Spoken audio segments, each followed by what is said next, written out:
ஒன்று ரெண்டு இருந்தது கூட இவங்க கூட்டணி அமைச்சு அதை எங்களுக்கு சரி பண்ணிட்டாங்க. இந்த கூட்டணி எப்படி இருக்குதுன்னா எங்களுக்கு ஆடடாக இருக்குது. ஆன்டி இன்கம்பன்சின்னு சொல்கிறீங்களே, அதெல்லாம் மறைஞ்சு போய் மக்களுக்கு பொது கோவம் அவங்க மேலே வந்து இப்போ பொது எதிரியாக அவங்கள பார்க்க ஆரம்பிச்சிட்டாங்க. இவ்வளோ துரோகம் செய்த மோடியோட போய் கை கோக்குறவங்க யாருன்றத 8 முறை மோடி வந்தார் பார்லிமெண்ட் எலெக்ஷன். என்னாச்சு? இருந்ததையும் இழந்தாங்க. இப்போ அதுக்கு பிறகு பல தப்புகள் நடந்திருக்கு, பல விதமான தவறுகள் நடந்திருக்கு. அதுக்கு பிறகு போய் இவங்க சேர்ந்ததுன்றது எங்கள் மேலே கொஞ்சம் கோபமாக இருந்தது கூட. அந்த கோவம்லாம் இவங்க செஞ்ச இந்த கூட்டணியால் மறைஞ்சு போச்சு. அதனால் எங்களுக்கு எந்த ஆன்டி கம்பன்ஸும் இல்லை.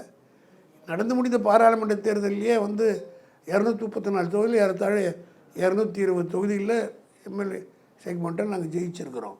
எங்கள் தலைவர் மெக்னானிமஸாக 22 கூட வேணாம், 200 ஜெயிச்சா போதுன்ட்டார். ஒரு எதிர்கட்சின்னு ஒன்று இருக்கணும்.